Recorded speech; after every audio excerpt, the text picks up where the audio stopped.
बिस्मिल्लाहिर्रहमानिर्रहीम। आप देख रहे हैं हसन सईद शेफ़ चैनल। आज हम बना रहे हैं बादामी कोरमा। तो शुरू करते हैं अल्लाह ताला का नाम लेकर। सबसे पहले आपने बादाम ले लेने हैं और आपने फ्राई पैन में पानी रख के गर्म कर लेना और उसमें बादाम डाल लेना और इनको बॉयल कर लेना अच्छी तरह से। इतनी अच्छी तरह से बॉयल करना है कि ये नरम हो जाए और छिलके उसके उतर जाएं। जब ये बॉयल हो जाए तो आपने इसको ठंडा कर लेना पानी डाल के और इसके छिलके उतार के सारे बादामों को छील लेना है। ठीक है, अच्छी तरह से छील लेना सारे बादामों को। अब सारे बादाम इकट्ठे करके एक जगह रख देने। अब आपने क्या करना है, 2 टेबलस्पून के करीब खसकाश लेनी भर के और इसके अंदर पानी में शामिल कर देना है ताकि ये खसकाश भीग जाए और इसके अंदर जो मिट्टी है वो नीचे बैठ जाए। ठीक है, अब दूसरी तरफ आपने देगची लेनी है। देगची के अंदर ऑयल शामिल कर देना है और ऑयल गर्म हो जाए तो आपने इसके अंदर 4 से 5 प्याज और हरी मिर्चें, ठीक है, वो शामिल कर देनी है और इनको अच्छी तरह से भून लेना। जब ये लाइट गोल्डन सी हो जाए दोनों चीज़ें,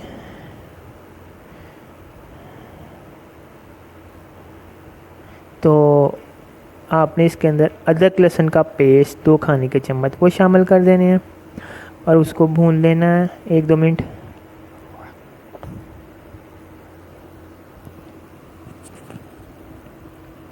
जब वो भून जाए तो आपने इसके अंदर 8-10 टमाटर शामिल कर देने हैं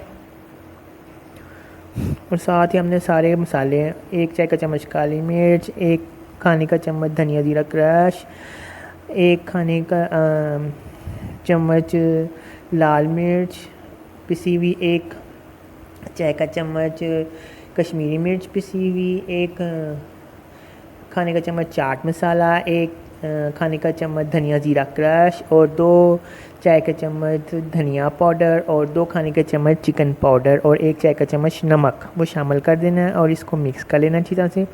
अब ये आधा किलो या 3 पाव के करीब दही शामिल कर देना है इसमें और इसको भूनने के बाद जब ऑयल आ जाए तो आपने ऑयल को देगची में ही रहने देना है और सारा मसाला निकाल कर ब्लेंडर में डाल देना है और ब्लेंड कर लेना है। अब आपने जो 1 किलो चिकन रखी हुई है वो इसी ऑयल के अंदर शामिल कर देनी और उसको अच्छी तरह से भून लेना है कि वो वाइट हो जाए। जब वो भून जाए और वाइट हो जाए तो आपने इसमें 2 अदद इलायचियाँ छोटी, तेज़पत्ता, लौंग, बड़ी इलायची और इसके अंदर हमने दालचीनी और जो भी गर्म मसाले हैं साबुत वो शामिल कर देने हैं।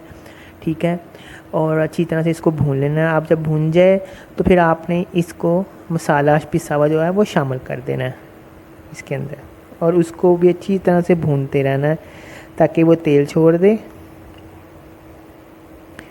ठीक है, अब आपने इसके अंदर कोरमा मसाला लेना है, वो 2 खाने के चम्मच वो शामिल कर देने हैं। ठीक है, और इसको भून लेना है अच्छी तरह से। अब दूसरी तरफ आपने जो खसकाश भिगो कर रखी थी उसको आपने छान लेना है, छान कर जग में शामिल कर देना है और आधे बादाम इसमें से निकाल के जो छीले थे वो हमने जग में शामिल कर देने हैं और 1 पैकेट दूध शामिल कर देना है।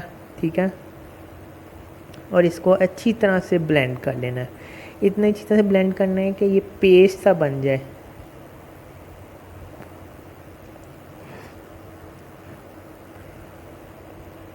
अब आपने आधा चाय का चम्मच मसाले के अंदर गरम मसाला पिसा शामिल कर देना है और ढक देना है। अब दूसरी तरफ हमने जो बादाम बाकी बचे हुए थे उसमें 2 टेबलस्पून ऑयल डालकर उसको फ्राई कर लेना लाइट ब्राउन से। ठीक है, ज़्यादा ब्राउन नहीं करने, लाइट गोल्डन ब्राउन हो जाए तो फ़ौरन उतार लेना है, इसको प्लेट में डाल लेना है। अब आपने जो ग्राइंड किया हुआ बादामों का पेस्ट और खसकाश का पेस्ट था वो शामिल कर देना है और 1 पैकेट क्रीम डाल देनी है और ऊपर इसमें आपने थोड़े से बादाम जो फ्राई किए वो शामिल करने हैं और मिक्स कर लेना है। फिर आपने इसके अंदर 1 चुटकी जायफल, फिर जवत्री और धनिया ज़ीरा क्रश 1 चाय का चम्मच वो शामिल कर देना है और धनिया सब्ज़ वो डाल देना है। ठीक है, और इसको दम दे देना ताकि चिकन अच्छी तरह से गल जाए और ऑयल भी आ जाए। अब आपने इसको प्लेट में निकाल लेना। जब चिकन गल जाए तो ऊपर धनिया और बादाम डालकर सर्व कर देना। लीजिए, मज़ेदार बादामी कोरमा तैयार है। मेरे चैनल को सब्सक्राइब करिएगा, लाइक करिएगा, फॉलो करिएगा। अल्लाह हाफिज़।